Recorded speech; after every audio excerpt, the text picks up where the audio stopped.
નમસ્કાર મિત્રો, પીસી maths master YouTube ચેનલમાં આપ સૌનું સ્વાગત છે। મિત્રો, આજે આપણે ટેટ 1 પરીક્ષા માટે સ્પેશિયલ પર્યાવરણ પદ્ધતિશાસ્ત્ર આધારિત પ્રશ્નોનો અભ્યાસ આપણે આજે કરવાના છીએ। તો ચલો આપણે શરૂ કરીએ મિત્રો। પ્રશ્ન 1, પર્યાવરણ શબ્દ મૂળ કઈ ભાષાના શબ્દ પરથી ઉતરી આવ્યો છે? કે પર્યાવરણ શબ્દ મૂળ કઈ ભાષાના શબ્દ પરથી ઉતરી આવ્યો છે? તો મિત્રો એના વિકલ્પ છે લેટિન, ફ્રેન્ચ, ગ્રીક કે જર્મન। તો મિત્રો કઈ ભાષાના શબ્દ પરથી ઉતરી આવ્યો છે તમે કોમેન્ટ કરતા રહેજો, જેથી તમને ખબર પડે। તો ફ્રેન્ચ શબ્દ। કે પર્યાવરણ માટેનો અંગ્રેજી શબ્દ એન્વાયરમેન્ટ એ ફ્રેન્ચ શબ્દ એન્વાયરોન પરથી આવ્યો છે, જેનો અર્થ થાય છે આસપાસ વીંટાળેલું અથવા ઘેરાયેલું। આસપાસ વીંટાળેલું અથવા ઘેરાયેલું। ચલો બીજો પ્રશ્ન છે, ગુજરાતી શબ્દ પર્યાવરણની સાચી સંધિ કઈ છે? ગુજરાતી શબ્દ જે પર્યાવરણ છે એની સાચી સંધિ કઈ છે મિત્રો? તો પર વત્તા આવરણ, પરિ વત્તા આવરણ, પરા વત્તા આવરણ, પર્ય વત્તા આવરણ। તો મિત્રો અહીંયા શું થશે? પરિ વત્તા આવરણ, બરાબર। પરિ એટલે ચારે બાજુ અને આવરણ એટલે ઘેરાવો, પડ। આમ પૃથ્વીની ચારે બાજુ આવેલા આવરણને શું કહેવાય? પર્યાવરણ કહે છે મિત્રો, બરાબર। ચલો આગળ જોઈએ। ત્રીજો પ્રશ્ન, નીચેનામાંથી કયા ઘટકનો સમાવેશ પર્યાવરણના અજૈવિક ઘટકોમાં થતો નથી? અજૈવિક ઘટકોમાં થતો નથી મિત્રો। તો એ તાપમાન, બી ભૂમિ એટલે કે જમીન, સી વનસ્પતિ, ડી પાણી। તો અજૈવિક ઘટકોમાં સમાવેશ થતો નથી મિત્રો। તો શું થશે? વનસ્પતિ। વનસ્પતિ એ કેવો ઘટક છે? જૈવિક ઘટક છે, બાકીના અજૈવિક ઘટક છે। તો પર્યાવરણ મુખ્યત્વે બે ઘટકોનું બનેલું છે, જૈવિક અને અજૈવિક ઘટકો। તાપમાન, ભૂમિ, પાણી, હવા વગેરે નિર્જીવ હોવાથી એ અજૈવિક ઘટકો છે, જ્યારે વનસ્પતિ, પ્રાણીઓ અને સૂક્ષ્મજીવો સજીવ હોવાથી કેવા ઘટકો છે? તો જૈવિક ઘટકો છે। ચલો આગળ ચોથો, સીસી પાર્કના મતે પર્યાવરણ એટલે શું? સીસી પાર્કના મતે પર્યાવરણ એટલે શું મિત્રો? તો કે માનવીની આસપાસનું સામાજિક વર્તુળ, કે ચોક્કસ સમયે અને સ્થળે માનવીને ઘેરી વળતી સમગ્ર પરિસ્થિતિ, કે માત્ર કુદરતી સંસાધનોનો સમૂહ, કે પૃથ્વી અને આકાશ વચ્ચેનું અંતર? તો મિત્રો અહીંયા બી જવાબ આવશે કે ચોક્કસ સમય અને સ્થળે માનવીને ઘેરી વળતી સમગ્ર પરિસ્થિતિ, એટલે કે સીસી પાર્કની વ્યાખ્યા પર્યાવરણના સમય અને સ્થળ આધારિત વ્યાપને સ્પષ્ટ કરે છે।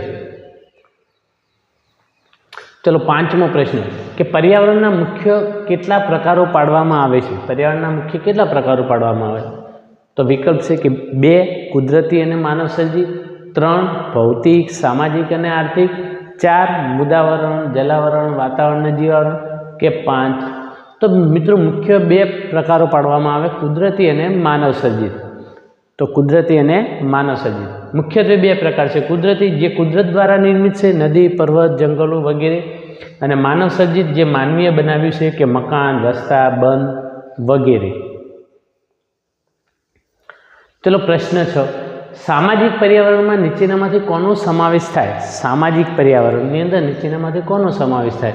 કે ખનિજો અને પથ્થરો, કુટુંબ, સમાજ અને સંસ્કૃતિ, કે સી જંગલો અને નદીઓ, કે વાતાવરણના વાયુ? તો મિત્રો સામાજિક પર્યાવરણની અંદર શું આવે? કુટુંબ આવે, સમાજ આવે અને સંસ્કૃતિ આવે।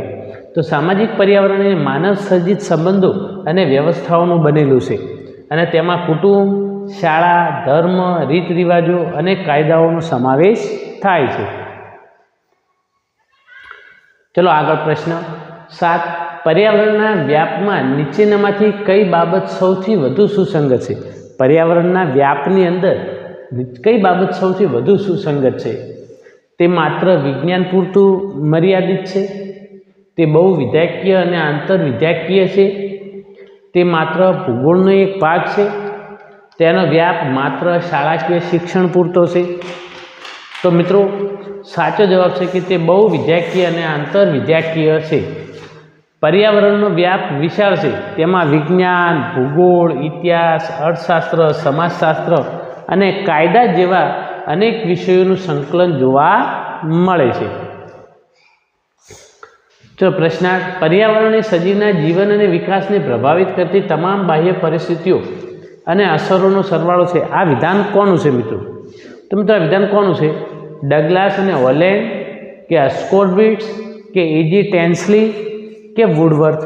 તો મિત્રો આ જે વિધાન છે તો એ અસ્કોરબિટ્સ નામના પર્યાવરણવિદ છે એણે આપેલું છે. તો અસ્કોરબિટ્સની આ વ્યાખ્યા પર્યાવરણની સજીવો પર થતી અસરો પર ભાર મૂકે છે.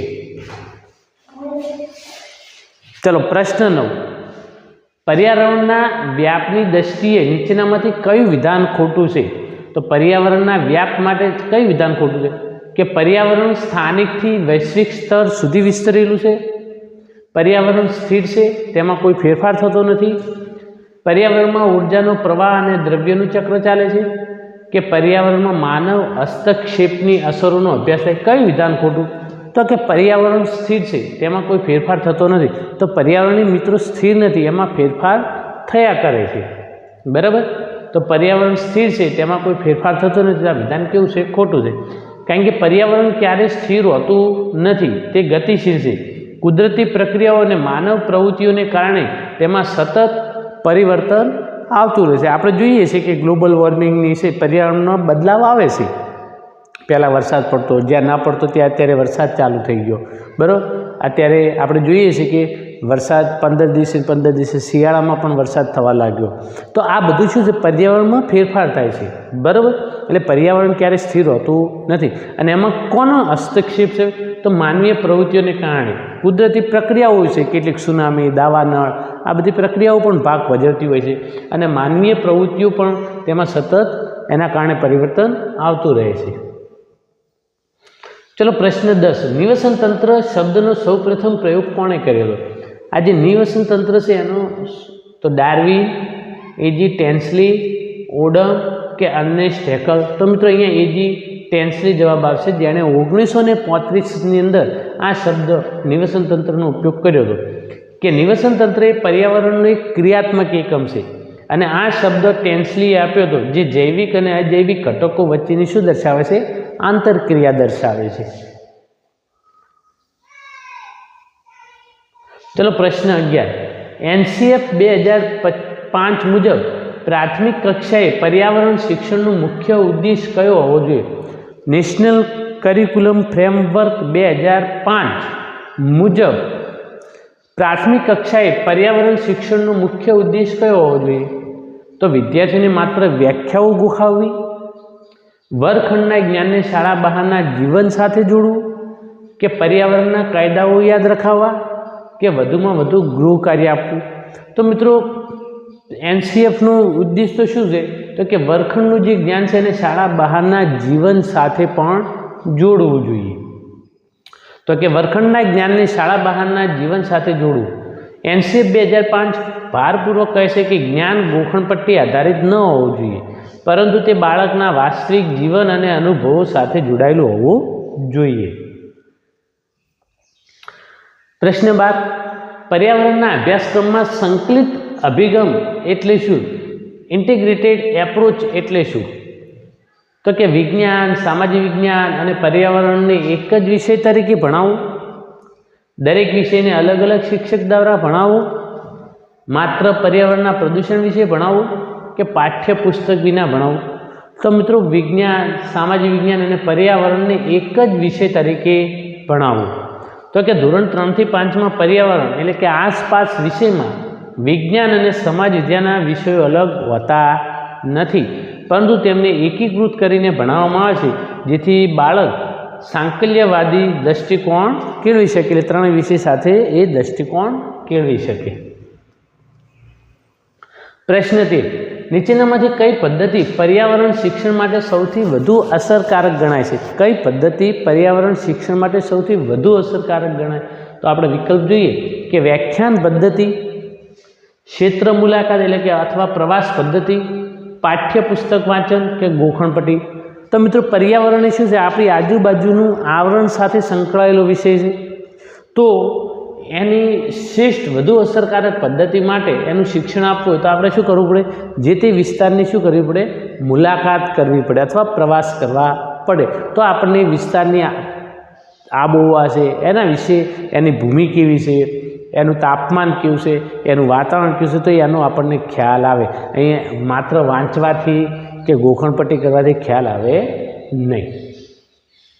તો પર્યાવરણીય અનુભવનો વિષય છે. વર્ગખંડની 4 દિવાલો કરતાં પ્રત્યક્ષ નિરીક્ષણ જેમ કે બગીચા, પ્રાણી સંગ્રહાલય કે નદીની મુલાકાત દ્વારા બાળક પર્યાવરણને વધુ સારી રીતે સમજી શકે છે. પર્યાવરણ મિત્ર વર્તન કોને કહેવાય? પર્યાવરણના મિત્ર હોય એવું વર્તન કોને કહેવાય? તો પ્લાસ્ટિકની થેલીનો વધુ ઉપયોગ કરવો, જરૂર ન હોય ત્યારે લાઇટ પંખા બંધ કરવા, કચરો ગમે ત્યાં ફેંકવો, ખાનગી વાહનોનો વધુ પડતો ઉપયોગ કરવો. તો મિત્રો આપણે પ્લાસ્ટિકની થેલીનો વધુ ઉપયોગ કરીએ તો પ્રદૂષણ ફેલાય, જેનાથી પર્યાવરણને નુકસાન થાય છે, તો આપણે પર્યાવરણના શત્રુ થયા કહેવાય. કચરો ગમે ત્યાં આપણે ફેંકતા હોઈએ તો એનાથી પર્યાવરણમાં ખરાબ થાય છે, તો આપણે પર્યાવરણના શત્રુ કહેવાય. ખાનગી વાહનોનો વધુ પડતો આપણે ઉપયોગ કરીએ તો એનાથી શું થાય છે? પેટ્રોલ ડીઝલના ધુમાડાથી પ્રદૂષણ ફેલાય છે, તો એ પણ પર્યાવરણને નુકસાન કરે, એટલે આપણે શત્રુ કહેવાય. પણ જરૂર ન હોય ત્યારે આપણે લાઇટ પંખા બંધ કરીએ તો વીજળીની બચત થાય, તો એટલી વીજળી ઉત્પાદન ઓછી કરવી પડે, જેથી કરીને આપણે એનો બચાવ કરી શકીએ છીએ, પર્યાવરણને નુકસાન થતું અટકાવી શકીએ છીએ. તો આપણે પર્યાવરણ મિત્ર વર્તન કોને કહેવાય? તો જરૂર ન હોય ત્યારે લાઇટ પંખા બંધ કરવા. આ ઉર્જા સંરક્ષણનું ઉદાહરણ છે, જે પર્યાવરણ જાળવણીનો એક ભાગ છે અને ટકાઉ વિકાસને સમર્થન આપે છે. ચલો પ્રશ્ન 15. પર્યાવરણ શિક્ષણમાં મૂલ્યાંકનનું કયું સાધન બાળકના વલણ અને રસને જાણવા માટે ઉપયોગી છે? પર્યાવરણ શિક્ષણમાં મૂલ્યાંકનનું કયું સાધન બાળકના વલણ અને રસને જાણવા માટે ઉપયોગી છે?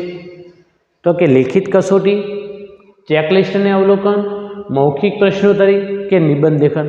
તો મિત્રો અહીંયા આવશે ચેકલિસ્ટ અને અવલોકન. જવાબ આવશે કે પર્યાવરણ પ્રત્યે બાળકની સંવેદના અને વલણ જાણવા માટે માત્ર લેખિત પરીક્ષા પૂરતી નથી. શિક્ષક દ્વારા સતત અવલોકન વધુ સચોટ પરિણામ આપે છે, એટલે એના માટે એને ચેકલિસ્ટ અથવા અવલોકનનો આપણે ઉપયોગ કરવો જોઈએ મૂલ્યાંકનનો.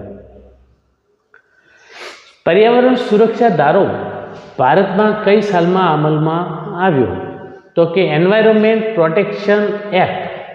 તો મિત્રો 1972, 1981, 1986 કે 2002. તો મિત્રો આ જે ધારો છે એ 1986માં આવ્યો, જે ભોપાલની ગેસ દુર્ઘટના બની ભોપાલની અંદર એ પછી આ એક્ટ આવ્યો. એટલે કે 1986માં ભોપાલ ગેસ દુર્ઘટના બાદ પર્યાવરણના રક્ષણ અને સુધારા માટે ભારત સરકારે 1986માં આ મહત્વપૂર્ણ કાયદો ઘડ્યો હતો.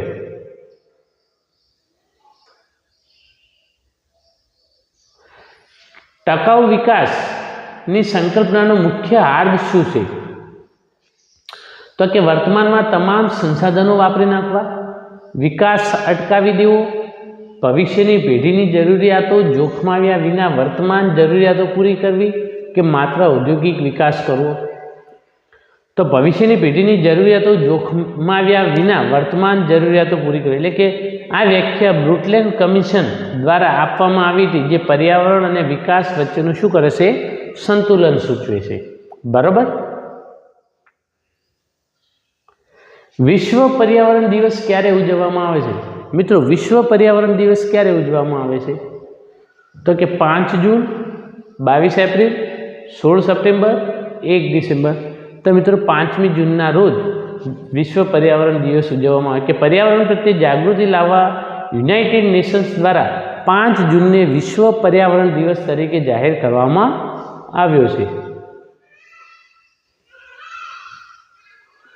તો મિત્રો અહીં 18 પ્રશ્નોનો આપણે અભ્યાસ કર્યો, જે તમને પર્યાવરણ પદ્ધતિશાસ્ત્રની અંદર ખૂબ જ મહત્વ ઉપયોગી થશે અને તમે તમારી પરીક્ષા સારી આપી શકો. જો તમને આ વિડીયો પસંદ પડ્યો તો તમારા મિત્રોને શેર કરજો અને લાઈક કરી દેજો, અને જો તમે નવા હો તો ચેનલને સબસ્ક્રાઈબ પણ કરી દેજો. Okay, thank you.